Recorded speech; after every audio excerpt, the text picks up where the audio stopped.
Бүгінгі сабақта біз Windows 7 64 биттік операциялық жүйені орнатуды үйренеміз. Бұл сабақта қарапайым дербес компьютерге Windows 7 64 битті қалай орнатуды терең үйретемін. Компьютерді қосамыз. Дисководты ашып, DVD дискті, установщик дискті саламыз. Delete пернесін қайта басып, BIOS-қа кіреміз. Міне BIOS ашылды. Бізге boot мәзір керек. Boot мәзіріне boot device priority командасы қажет. Boot device priority командасында өзгерістер жасаймыз.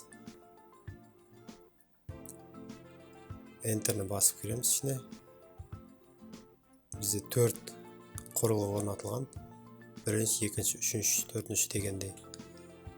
Бірінші командада біз міндетті түрде үшінші емес, негізі төртіншісінде тұрған атапес дивизион құрылғысын бірінші қатарға ауыстыруымыз керек орнын. Ол үшін floppy drive'ты Enter'ге бір басып,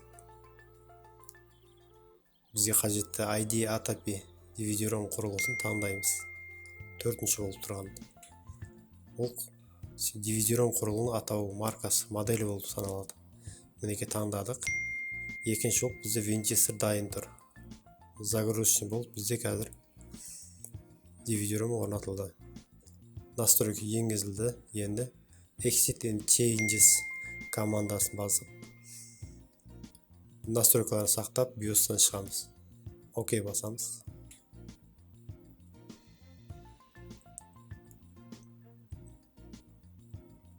Компьютер перезагрузка болып жатыр.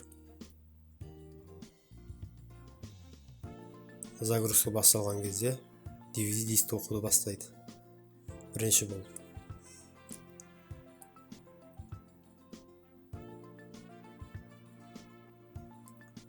Мінеке загрузка екінші команда тұрған установить Windows 7 командасын басамыз. DVD дискті ашып жатыр.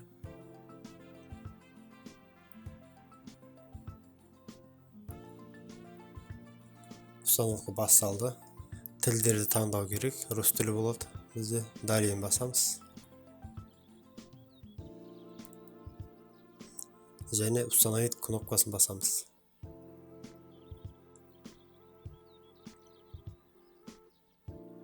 Шамалы күтеміз. Загрузка басталады қазір.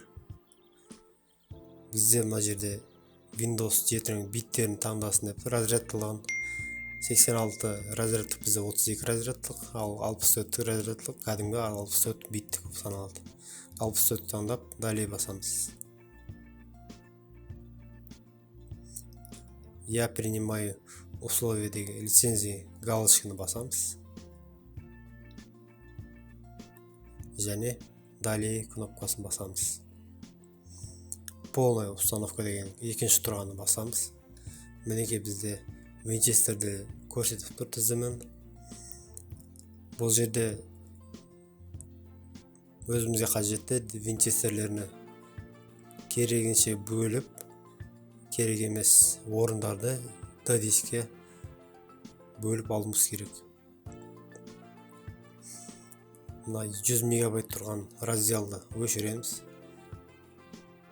Өшіру үшін настройка диска және удалить басамыз. Және OK.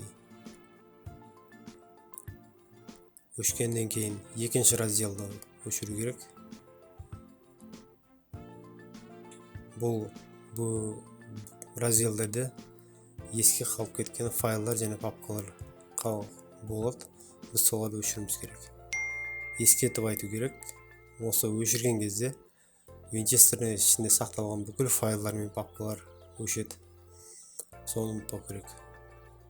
Үшінші разделді өшіреміз, удалитті басып. OK.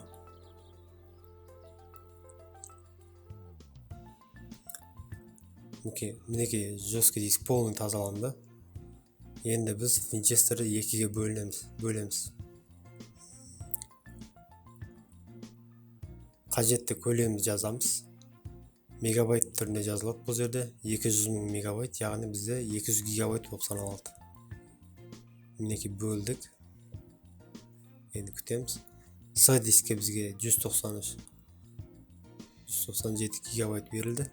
Қалғаны Д дискке қалды. Онда бір басып создать басамыз. Және применить, еш нәрсе өзгертпей. Применить бастық. Енді основной установка етілетін установка жасалатын диск бізде екінші раздел болып саналады. Таңдап далее басамыз. Установка басталды. Бұған біраз уақыт кетеді. 15 минут уақыт. Мен видеоны тоқтатып, келесі кезекте қосыламын.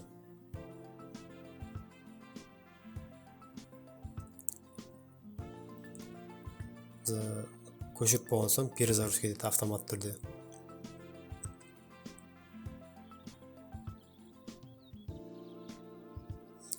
Перезагрузкадан кейін загрузка басталды.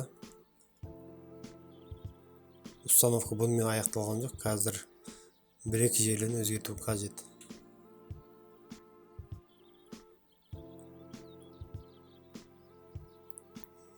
Ортада кейбір өзгерістерін енгізген кезде Windows автомат түрде перезагрузка етеді. Мінекей компьютердің атауын сұрап жатыр.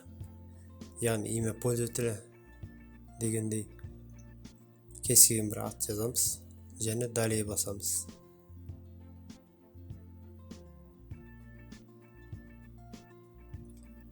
Пароль сұрап жатыр, керек емес.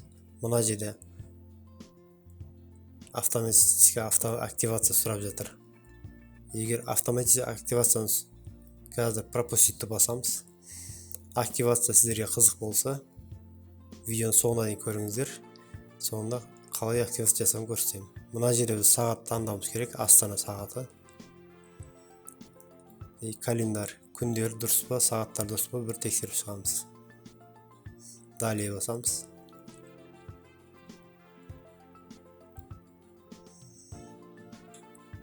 Кез келген Windows'ты орнатқаннан кейін міндетті түрде активация сұрайды.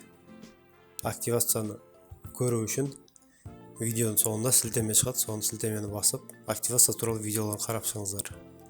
Міндетті түрде жолдарды және файлдарды көрсетемін.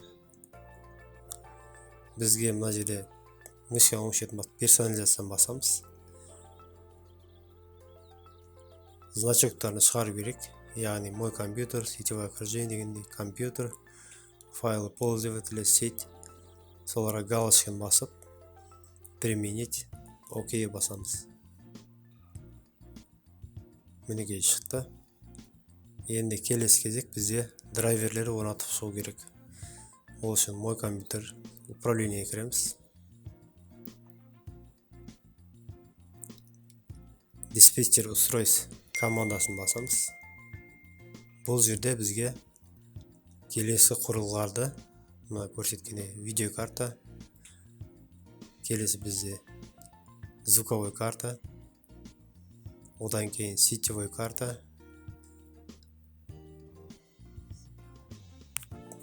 солардың драйверлерін орнатуымыз қажет. Ол үшін бізге сам драйвер дискісі керек. Бұл сам драйвер дискісі драйверлер пакеті болып саналады. Ішінде бүкіл барлық драйверлер дайын түрде келеді. Дискті саламыз.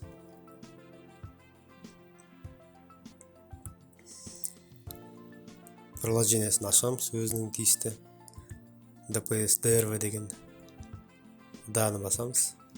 Және анализ бастайды автомат түрде. Видеоны тездетіп жібереміз, өйткені көп уақыт алады. Қазір мына жерде анализ істеп жатыр. Мінекей драйверлер тізімін тауып берді бізге. Енді выбрать всені басамыз қазір.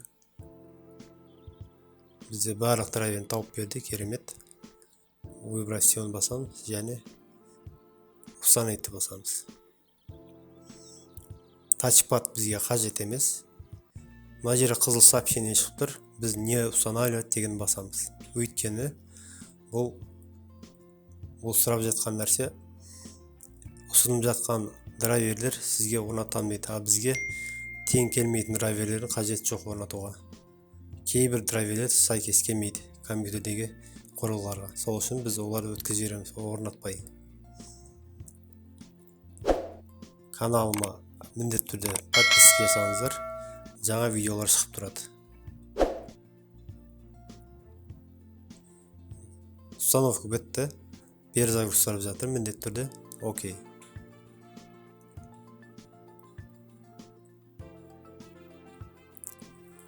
Перезагрузкадан кейін компьютер қайтып қосылды, управление кіреміз.